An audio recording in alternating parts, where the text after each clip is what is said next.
Hi, my name is Kat Kerr, and welcome to my new product series.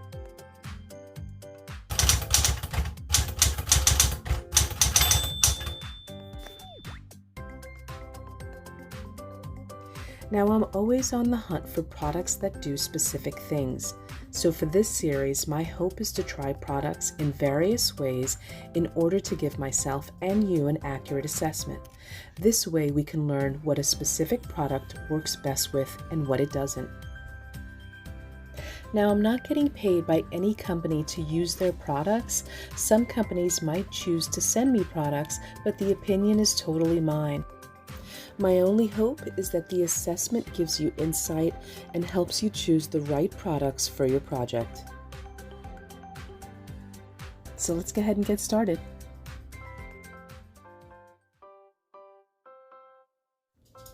Now we're starting with Stabilo .88 fine tip markers. I didn't have any, so I did purchase some at Michael's for $1.39 per piece. Now it has a hexagon barrel, which I thought was going to be a little uncomfortable to hold, but it's actually not. It's very comfortable. And the cap is round, so it's easy to get the caps on without having to pay too much attention to it.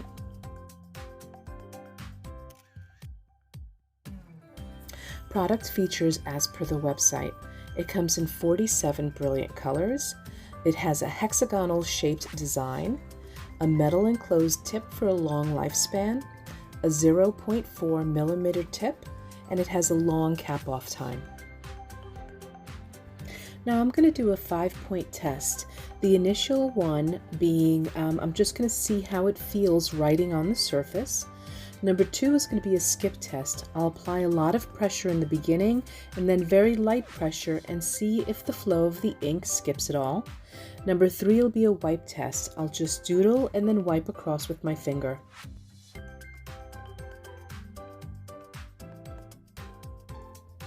Number 4 will be ghosting. I'll make 3 passes of the pen in the same spot and see if any of the ink bleeds through to the other side of the substrate. And number 5 will be a smudge test. I'll just make a small design and then I'll go over it with a highlighter and see if the ink actually smudges.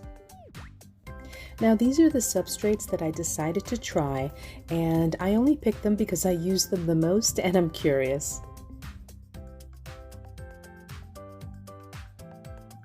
First up, I tried this on wet media Dura-lar. It's actually a clear film. It's only white because I put a piece of paper underneath it for you to be able to see me writing. Step 1, the marker wrote cleanly on the slippery surface. In step 2, there's no ink separation. In step 3, there is some smudging when I wipe my finger across. In step 4, there is no ghosting. I wasn't really expecting any. It's a plastic film. And in step 5, there is smudging when I use the highlighter.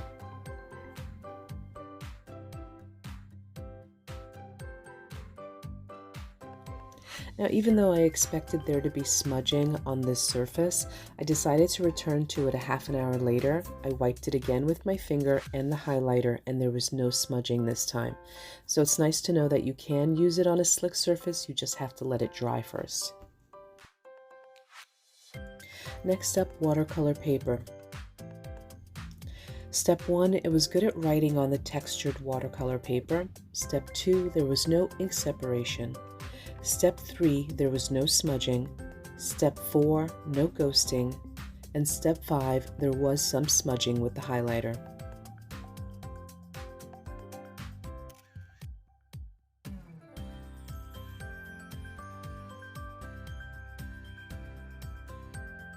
Next up, vellum paper. In step 1, the ink spreads out a little bit, creating a thicker line. In step 2, there's no ink separation. In step 3, there's no smudging after I wipe my finger.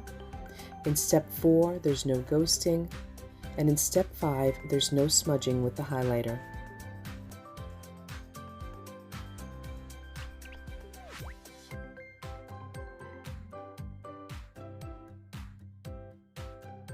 Next, we're trying the Stabilo on white copy paper. Step 1, it was nice to write with. Step 2, there's no ink separation. Step 3, there's no smudging when I wiped it. Step 4, there's no ghosting. And step 5, there's no smudging.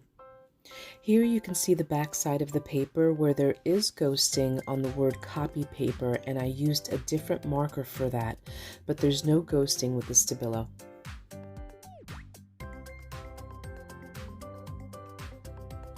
Next, we're using white cardstock. In step 1, it was very nice to write with. Step 2, there's no ink separation. Step 3, there's no smudging with the finger wipe. Step 4, there's no ghosting on the other side. And step 5, there's no smudging with the highlighter. Last up, we're trying the Stabilo on white craft plastic. Step 1 it's smooth to write with. Step 2, there's no ink separation. Step 3, there was some smudging on the end after I wiped it. Step 4, there's no ghosting. And step 5, there is some smudging when I use the highlighter. Now again, because this is a plastic, I decided to come back to it a half an hour later and see if it would smudge. So I came back, I wiped it and used the highlighter, and it did not smudge. Now my overall assessment for the Stabilo .88 is that it's a very good marker. If I had to score it, I'd give it 4 paintbrushes. Overall, it was a very good experience, especially considering the price point. I was definitely pleasantly surprised, considering this is the lower end of, fine tip markers. So I didn't really know what to expect. The only issue that I had was maybe the smudging on the plastic films, but if you're willing to let it wait and sit and dry a little bit, I think it works perfectly fine. So overall, a very good fine tip marker, and I would definitely buy the whole set. Now my favorite substrate to write on was definitely the vellum, and I was most surprised with the copy paper. I was definitely expecting there to be some ghosting, and there wasn't.